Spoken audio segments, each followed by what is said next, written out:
So over your career, who's been the best actor that you've worked with that you feel like you've learned the most from? Who was like, because I know there's people who you watch like an athlete, say run the hunt, like Usain Bolt, and it's like, just like, whoa, that's poetry in motion. Who's been an actor like in that regard?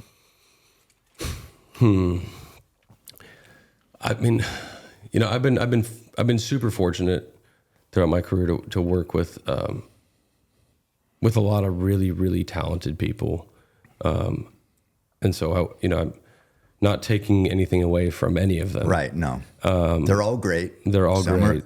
And somebody might be the greatest. Somebody might be the greatest. I think when I did Chloe, those working with specifically with Liam Neeson and Julianne Moore, and I know Liam Neeson now, you know, you see as more this, the Taken guy, the Taken guy. But even he sort of takes the piss out of himself for that. Like I remember at that time, he was good, like, though.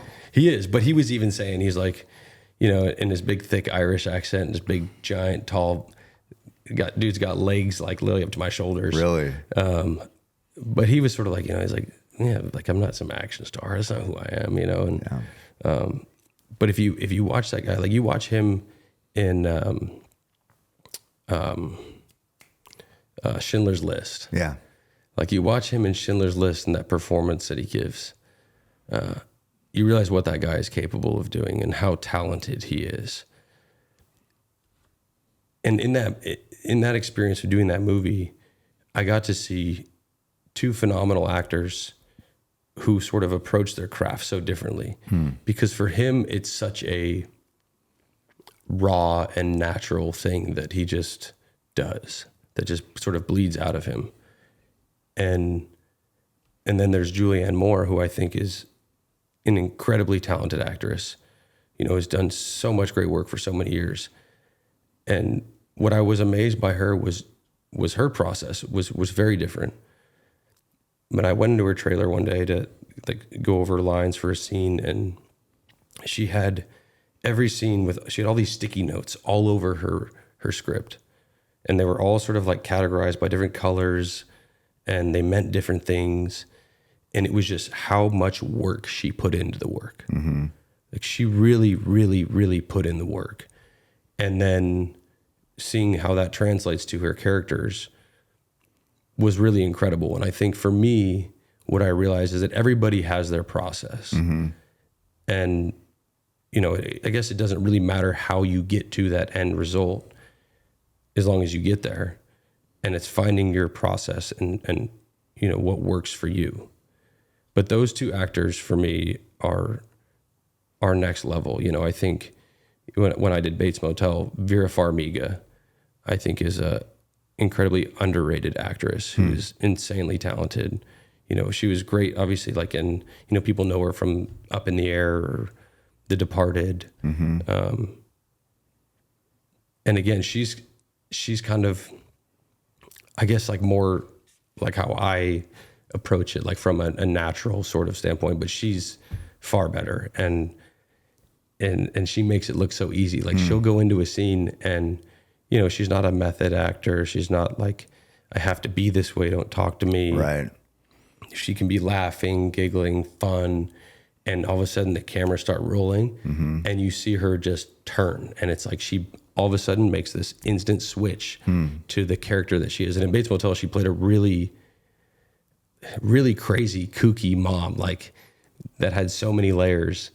And you watch her make that turn. And I think that she's just, I think she's a really special actress. Is there a difference between, like, because you weren't classically trained, so to speak, in acting, is there a difference between classically trained actors and people who came into it like you did later, just kind of just fit you know, you got that opportunity, and it's like you knew go-karts, and it's like that was your break. But then there's some people who have studied their whole life in theater. I mean, is there a difference between the two, do you think? Or all that matters is the end result? I think there is. I think there's a huge difference. And I think both have, you know, have their setbacks and their positives. I think that, you know, for me, because I wasn't really trained, I approached everything from just a natural place. Mm-hmm. you know, and I feel like ultimately when you watch a movie, you don't want to feel like somebody's acting. You want to feel like this is a person, you know, this isn't a character. Right. It's who they are. This is real. Well, I see that even people like look at you, you know, they saw a picture of you yesterday and they say, oh, your leg's back. Yeah. You know what I mean? They're so bought into your role. Was it Bodie? That was Clay. Yeah. Or Clay. No, Clay lost his leg. Right.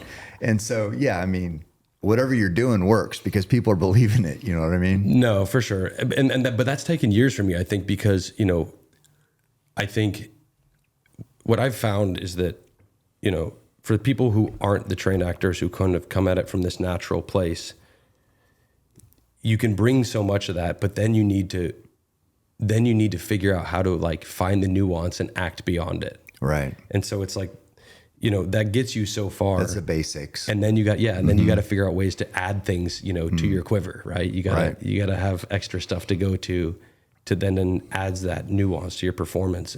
And I think that vice versa, I think that a lot of theater and trained actors come in already going to their bag of tricks. And so sometimes they lead with that and you see it and you go, that's great, but you don't need to do that. You don't need to do that much. Just do the natural thing and then work that in. And so they're kind of like a backwards order. I see. Is how I usually see it, at least with folks who haven't been doing it a really, really long time. I think that once you've been doing it 20, 30 years, you stop realizing right away when you're acting with somebody like, oh, this person was trained or this person wasn't. Once they've been doing it long enough, it's harder to see those differences. Yeah, no, I understand. I mean, you reminded me of something else. I can't remember the actor, but he was in Gangs of New York. Daniel Day-Lewis. Yeah, and he was I remember reading that he was so in the role and like he couldn't turn it off. Like he'd go to a restaurant and still be like the guy from the movie. So you said Julianne Moore can just, you know, switch, or you said method acting. What's that? What does that mean? So it's pretty much like what you just said, you know, and Daniel Day-Lewis is he's sort of the king of it. You know, I have to say, you know, since you brought him up, I mean, I feel like I'd probably argue that guy is the greatest actor, I believe. He's incredible. Yeah. When you see him in a character, he is that character, and they're always so different. And the performance has so much nuance, and you know, and it can be like the tiniest little thing. It could be like a hand gesture that he might do, you know, but like just to think of that thing. Right. And to me is like, oh man, it's next level. Yeah. I can't, my brain doesn't even work that way. You know what I mean? Like I'm trying to just focus on the one thing.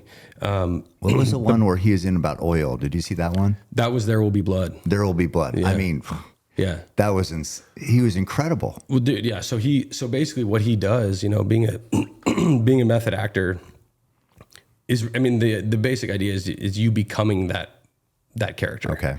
Is you're so invested in the character that you pull your own self out of it and you become that character throughout the process of filming until you're done and fully commit yourself. And you know, he goes as far as, you know, when he did The Crucible, like, and he's a cobbler, he became a cobbler and he learned to make shoes and he built the house that he like lives in the movie with his hands. Wow.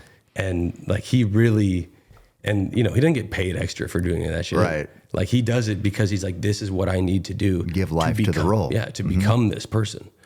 And I think that, you know, the dude basically gets nominated for an Oscar for every movie that he's ever done. Yeah. And usually wins. And then he has to like retire, I think, for like 5 years just to like try and get himself back, which I think can be hard on, you know, your family. If you're going to go home and all of a sudden you're the guy from There Will Be Blood to your wife, like my wife would kick my ass. Yeah, it's not going to work. She'd be like, fuck you, buddy. You're sleeping on the couch.